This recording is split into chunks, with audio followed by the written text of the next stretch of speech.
welcome to the Pop-Off PCMag's video game show. We did it. Jordan Miner. And today we're talking about the Steam Deck again. It's been almost, or by the time you're watching this, it's been a year since the Steam Deck came out, and we're talking about it today. Today we've got gathered everyone who either has a Steam Deck or has spent significant time with the Steam Deck. Starting with Will Greenwald. What up? You reviewed the Steam Deck for us initially. Yeah, and I think I'm the only one here who doesn't have one right now. Gabe Zamora, I don't think you have one either. I have Will's Steam Deck. The one that he reviewed is the one I have, and I've been testing right now. So yes. Yeah, you have the so that'd be all of ours. Yeah, the Office Steam Deck, and you right. You also update the review, so you got the other. That's correct. Yes. Fine on that. And then Matt Buzzy, you're just a gamer. I just have a Steam Deck. I don't know. I guess I'm just built different. Yeah. And I also just have a Steam Deck because, as I've learned over the past year, I don't care. I want to have the option to play all my games on a portable. I don't want to be. I want to free myself from the tyranny of television, whether it's on Steam Deck or Nintendo Switch. But we'll get into all that. But just kind of starting off, so the Steam Deck came out about a year ago, but it was revealed, I want to say, like summer 2021-ish, like after the kind of E3 period. I want to say that's when it was revealed. Sounds about right. I want to say, yeah, like kind of like July 2021, I think. Point is, it was revealed before it came out, as are most things. So do you all kind of remember your sort of initial thoughts and kind of reactions to the Steam Deck? Unlike most of Valve's hardware attempts, I think both for me and obviously I got one, both for me and for most people, I think the average temperature on this was like higher than the others. It's like, oh, it's really powerful. So yeah, I could see the use case for that pretty much right away. It doesn't seem like a super niche thing. It's a Switch. That's a computer. It's like, it's right there. That's it. Play your Steam games in a Switch-like format. I think that was pretty immediately appealing. We could definitely get into it, but I do think there are immediately some caveats about like not giving it a blanket recommendation because it's not that simple to everybody, but that sort of thing. I think the use kind of after thinking that it looked cool, kind of thinking through the use cases, I definitely don't think it's like a for everyone thing. But if you can think about your scenario and see how it fits into your life or what consoles or gaming PC you do or don't own, it can fill kind of a gap for you. Cool. Gabe or Will, just initial impressions. I think initially I saw potential. When you see it, you're like, wow, it's like a Switch, but with PC games. But I was a little skeptical as well, just because I feel like Valve hasn't really hit it out of the park with their previous peripherals and accessories and such. Like, I own, for example, the Steam controller, and I played with it for a little bit, and I didn't really enjoy it as much as I thought I would. It ultimately just collects dust on my shelf now. So I was a little apprehensive when I saw it, and I'm like, okay, this could be really good, but let's see how it plays out when it actually arrives, see, how strong the hardware is, how the controller feels, that sort of thing, because that can make and break how successful the deck is. But I mean, I've been pleasantly surprised since then. Yeah, it turns out a game system needs games to be worthwhile. Yeah. How most people feel. What about you, Will? What do you think? Or what did you think? I was skeptical because of Valve's track record with hardware. Again, yeah, the Steam controller was ambitious, but not great. But yeah, when it came out, I wasn't the hugest fan. Like, I'm impressed by the hardware, but it can still use integrated graphics, which has come so far since, like a decade ago, and that they can actually run games now. But it just felt kind of, actually the big killer for me was the battery life. But even after that, it's just like sort of for the form factor and for the power. It didn't hit me a whole lot, but I've also been playing way more with like little weird retro game systems that are like a quarter the size, and what you're expecting versus what you're willing to put in your bag we probably have way different tastes in that, and that's really my only issue with it. Yeah, that was mine too. Kind of, it's huge. It looks. I mean, the Switch is arguably too big, I think, also, and the Steam Deck is bigger than that and more like, it's ginormous. But beyond that, yeah, I mean, I share a lot of skepticism of just, like a lot of Valve's hardware initiatives have been complete busts. But they were just kind of in more like niche spaces like VR and like just a controller and the whole like Steam machines debacle of like, why would anyone like, there was just no like, what's the obvious sell here, but on people who are so like Linux ideologues. And that was kind of the other thing to do with the Steam Deck. It's like the idea that's all built on Linux. It's like, well, then what's that going to do for compatibility? But It does dual boot now, though. It does. But just, yeah, the concept of it, like the Switch, is just immediately appealing. And unlike something like, say, the Vita, even if it's completely abandoned by Valve, by just being a computer, that kind of just gives it a baseline level of usefulness kind of in perpetuity, I thought, so that even if, again, like, no one buys one and ultimately who cares, it can still be a neat thing to mess around with and like have games come out for, even in this sort of like zombie state. But I think that it's done better than that. I think that it's, you know, it's been a lot more successful than people maybe were expecting, even though I think that a lot of it is kind of relative. Some of the numbers have been like, oh, so like 1 million units, which is like, I'm sure great for Valve, but like, but for any other console would be like a company ending disaster. But yeah, I think, you know, the finished product ended up being kind of what I expected, and maybe more so in some instances. But y'all, like, once you actually started to use one and then use it for a little bit, how did the reality match up with some of your expectations? Will, you kind of got into this a little bit, but yeah, I find it kind of chunky, and like the sort of remnants of the Steam controller on it, the weird pads, like they are cool in theory, and like as sort of a mouse cursor replacement touchpad, it kind of works, but like I almost wish they weren't there, so I could just use the touchpad and otherwise hope that whatever I'm controlling works with standard gamepad controls, because they just feel like they add a bit too much area to the entire device. Cool. Well, go ahead, keep going.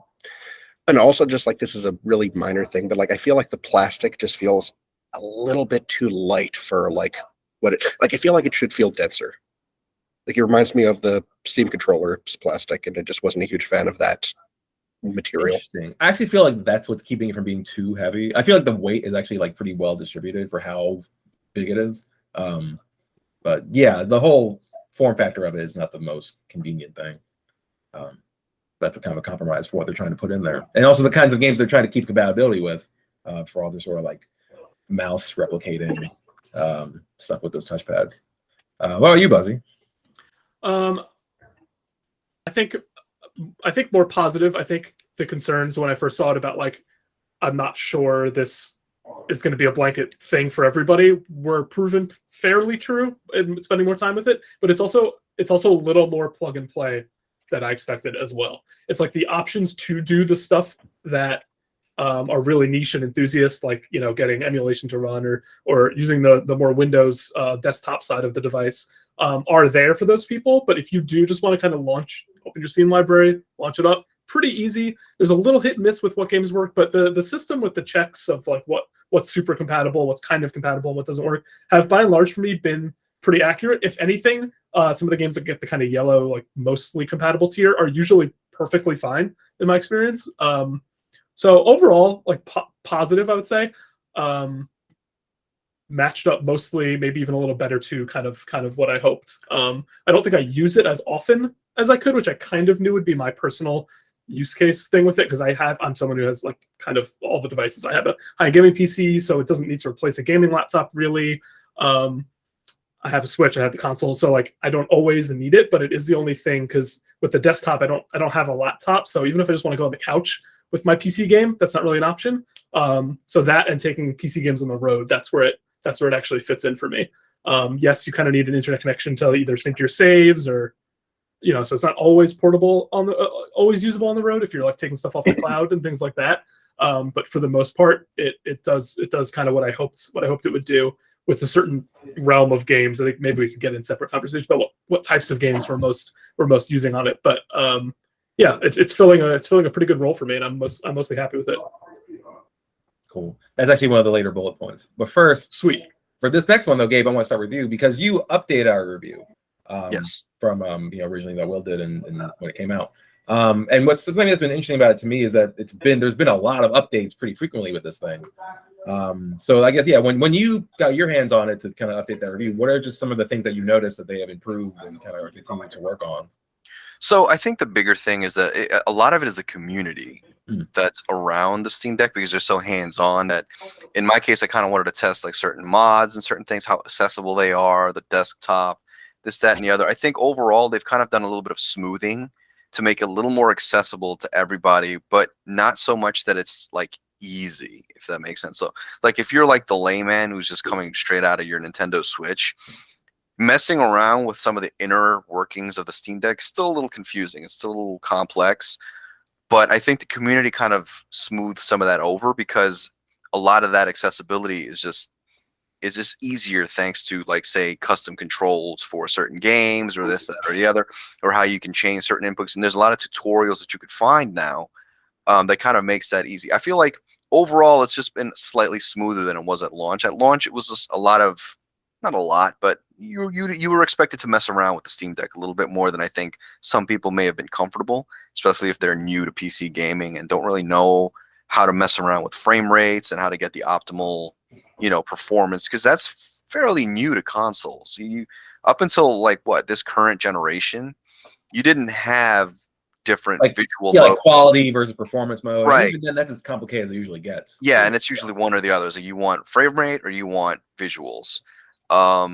Whereas with the Steam Deck, it's more like, no, you gotta have to go in there and kind of finagle a little bit to get 40 frames or something, which is, I've been reading a lot of opinions, and I think even Jeffrey and a couple of other people, that 40 seems to be a really good sweet spot. If you can get that running on your Steam Deck, it's not quite 30, but it's smoother. Like, it's smoother than 30, but not quite 60, if that makes sense. So it's just smooth enough that it feels better than it would at like your average 30 frames per second, like Sony experience or something. And that's interesting because also it has like the kind of, you can like hard limit the frame rate like on like a system level, right? But you can't. I don't think you can do it to 40. I think it's like 30 or 60, and like, right. With games, things, they usually just kind of cap it at 30 or 60, just to make it easier, I suppose, for themselves, because they don't really expect you to go in there and start messing with settings like they do on PC. On PC, because there's so many variations and variables that come into play, you really are expected to go and tweak everything to get it to run on your rig as optimally as possible. And that's not really the case with consoles. Steam Deck is, I think, a good bridge between the two, especially with the verification system. So you can just go in there and go, oh, this is verified. Basically, it's going to run probably 30 at like middle settings, and you should have a pretty good time with that. And if you want to go in there and kind of like fine tune it, you're more than welcome to. And think about the people who probably got that thing when it first came out anyway. It was the early adopters, it was the hardcore, it was the people who were willing to wait months and months as they were getting them out. And only now can you kind of now just get one when you order it. And now it's been updated a lot since then. So yeah, I mean, obviously just the appeal of it is that you can just play, you have all access to like all these games on Steam, whether now they all don't run, but you in theory have access to this like gigantic PC gaming library. Your backlog, new stuff you maybe not have, stuff that was on sale. So what are just some of the games that y'all have most enjoyed on your Steam Decks, either when you were testing it or just on the ones that you own? I guess Will, when you were reviewing it, what were some of the games that you like most sort of enjoyed kind of testing on it? That was a year ago. I actually don't remember. Yeah, I actually need to look that up. I totally am blanking on that because We'll come back to you. Some other stuff. Yeah, we'll come back to you. Buzzy. I pulled up my Steam replay to figure this out because I just remembered that it does a section of what you played on the deck. Well, that probably won't help you since I don't think that was like your personal account. Yeah, I played a lot of, looking at this list, simpler strategy or tactics games. That's what I found that I like aren't necessarily on Switch or I don't have elsewhere. Not things like Total War, that stuff that's intensive and really requires like a mouse and hotkeys and all that stuff. I played through Banner Saga. I never played the third one of those games, so I went back and played through all of them. Slay the Spire I played a lot. Card game, that's pretty simple. It's not a Twitch game or anything like that. Vampire Survivors, another easy one, and a couple of indie games like that, Tactics I mentioned, Symphony of War, a couple other like things that got really cheap but worked really well on Steam Deck. Looking through, I tried a couple different things. I've been playing for long. Tales of Arise, I went back to my save and continued on that. That's like a real 3D game that looked good and ran pretty well on the Steam Deck. I was pleasantly surprised. There's such a weird crossover of games that you wouldn't think would run super well on Steam Deck that aren't compatible or that run fine. And there's no real rhyme or reason. I feel like it's like Linux is the secret. Yeah, like Death Stranding being like a good like marquee Steam Deck game is funny to me because I would look at that like this big AAA like console and PC game and be like, that's not an example of a good Steam Deck game, and it's just one of those ones that runs fine. See, I disagree. I think that's the exact kind of game I want on this. It's the kind of game I want on it, but it's not the game I thought would run well on it. But then it's like, well, then why are they even making it if not to get those kinds of games? Because you can like kind of run them at low settings, might be a little choppy. Really, it's better for like your simpler games. Like a lot of those ones I listed aren't very graphically intensive. They're not like they don't require a lot of like action input. So I'm perfectly happy those games are available, but I'm a little surprised at some of them. So I would just argue that for those kinds of games, they would thinking, why would someone get this over a Switch that is a lot cheaper and easier to use? For me, I'm playing the games that don't run on a Switch at all, whether it's like these Sony first-party games or just games that are just like too graphically demanding. Like I played way more Elden Ring than I ever would have tolerated because it ran well on the Steam Deck. Now, granted, also playing those kind of games really kills the battery a lot more than something like, I was just surprised at how well use case is totally there. Okay. I was just surprised they're as capable as they are. Also, it is funny that for me, you're like replacing your PC, so you go towards the stuff that your Switch can't run. Whereas if anything is graphically intensive and is a game like I want to look really good, those are exactly the types of games I won't play on my Steam Deck because those are what I play on my desktop. So I'm actually looking for more of the simpler kind of a lot of 2D, a lot of tactics games, a lot of like CCGs, stuff like that on my Steam Deck. Cool. I remember the ones I played. Go ahead. I didn't just look them up. Monster Hunter Rise, which actually runs pretty good on the Switch too. Like it's it'll build for so much with. Yeah. It actually looks a lot better on. Looks fairly better on the Steam Deck, honestly. And Horizon Zero Dawn, which doesn't run as smoothly as on say the PS5, but like the fact that it runs at all genuinely shocked me when I tested it. So like, yeah, there's definitely power there, but again, it eats your battery, so you get like maybe 2-3 hours. Yeah, I find myself now playing a lot of it docked actually. Valve put out their official dock. So like a Switch, you can play it in the handheld on the TV. But even just having the option to not always be docked, I like. Gabe, what about you? Any highlight games? I mean, nothing like Matt mentioned Tales of Arise, which is one of the things that I thought. I was like, oh yeah, I did play Tales of Arise. I really enjoyed that because I didn't really I played it and reviewed it, and I was like, I want to just go back in there and just like enjoy the game instead of rushing through it to get to the end for the review. And I was like, wow, this is pretty good. It reminds me of the Tales games of old. There was a lot of them on portable as well, so it was just like it kind of makes sense, but it felt good to play.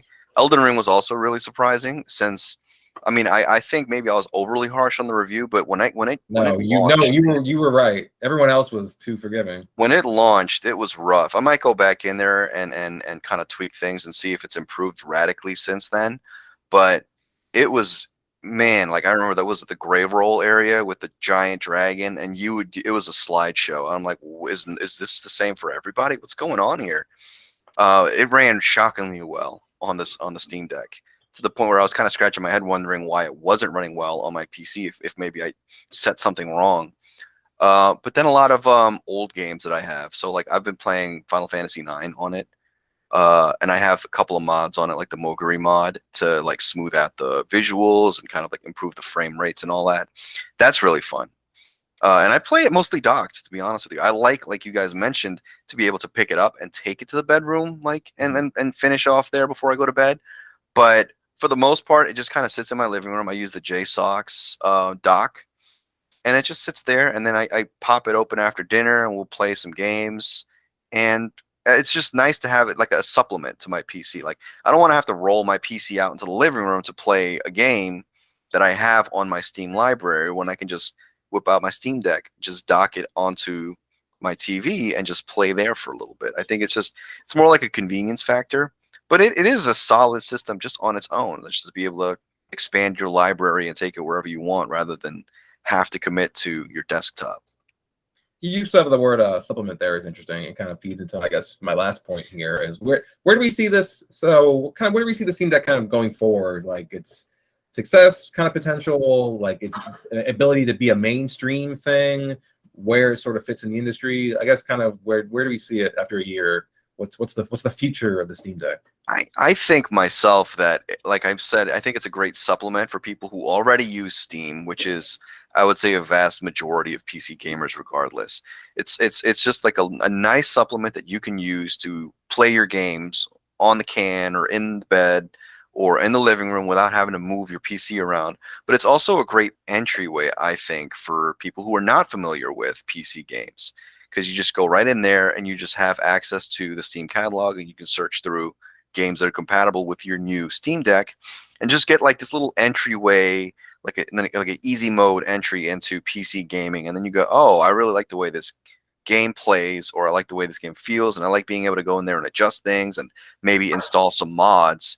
How can I do this on a PC? And then you can go and invest in a PC in the future. So I guess it works both ways. It's like an entryway to PC gaming and a great supplement for PC gamers who want more ways to play their games. Will we see an updated Steam Deck or an updated Switch first? Lightning round. I think Switch is probably going to get some kind of much needed update, but whether they're actually going to make it more powerful is a big question. I don't know. Like both companies are kind of glacial. Like honestly, the Steam Deck was announced and then came out way faster than I would have expected anything from Valve to do.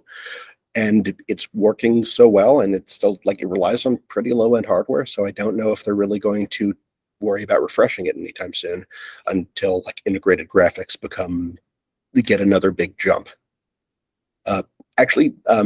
Personally, I'm kind of bullish on game streaming of all things, but that's something you need a very specific.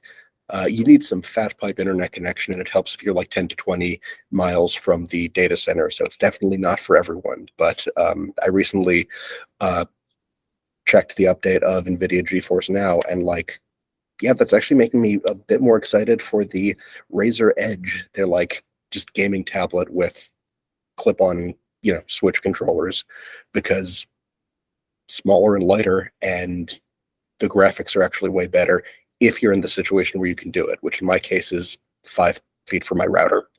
Well, also pour one out for Google Stadia that as of oh no, Google Stadia's problem was not the streaming factor, and that is its own debate for another time. That is its own debate, so I'm not sure I agree with that. But Buzzy, as someone who recommends PCs to people for a living, what would you recommend the Steam Deck? I guess who would you recommend it to if you would? Yeah, I think I know you wrote a column about it not replacing your Switch or vice. People have different views on that. I think at its core is the best replacement for a gaming laptop specifically. It's the mobile factor. It's the kind of powerful but limitations factor, including inputs if you can't set up a mouse, and including size and thermal restraints and battery life. It has a lot of the same pros and cons as a gaming laptop. So I think if you're someone who doesn't have a gaming laptop, or you're budget restricted and don't have any kind of gaming machine or PC, that's the best type of user it's for. At the same time, I wouldn't recommend it just no holds barred, like no caveats, to anybody who's like, should I get a Steam Deck? I'd be like, how savvy is this person? Do they own Steam games already? There's a lot of questions I would ask just to sort of see your use case, which kind of feels like kind of lame or kind of like a cop-out for recommending it, but I think that's super important before you spend several hundreds of dollars. So it's not a great one-word, like, definitely get one. If you're going to do like a fresh or rotten on the Steam Deck, I'm going to go with fresh. I think it's a good device that's like even a little better than I thought it would be. I wish I really should use mine a little more than I do. But that's like me having all the options and having too many things and not being able to decide. And even then, your ivory tech journalist, my ivory tech tower, even then I've used it a bunch, and I pretty much enjoy it every time I boot it up. And there's some games that don't run so well, so it's always, what do you want to play? Oh, the Game Pass stuff you can kind of get to work in a streaming workaround, but it's not official support. I'd love to see, if we're talking about the future, like that sort of stuff, be easier to to implement. And I'm sure the next edition of it will come out. It seems like it's been a hit. So I hope that's a little more refined. I think we'll mention the clunkiness. It is big. It's comfortable, more so than I thought it would be, but it is big. The screen could be a little better. The battery life could be better. So I think we'll probably see that version down the line. If you're not dying to get one, maybe wait. But if you've really been itching for one and you've waited a year now, there's more support. There's more games. They've updated the software a bunch of times. So yeah, it's a good device. Yeah, I play mine all the time. I'm literally using it right now to test a game that's under embargo. Check it out when it's out. But yeah, the Steam Deck, it's here. I don't think it's going anywhere really anytime soon. Even if it doesn't become like huge, I think it will be like just a thing in the conversation of video games, which is cool to see. You don't see new hardware really kind of stick around, and ever since Microsoft just slid in the door like 20 years ago. So yeah, we've got plenty of Steam Deck coverage on PCMag.com, so check that out. Will, Gabe, Buzzy, thanks for joining us. Thanks for having us. And we'll talk to you next time.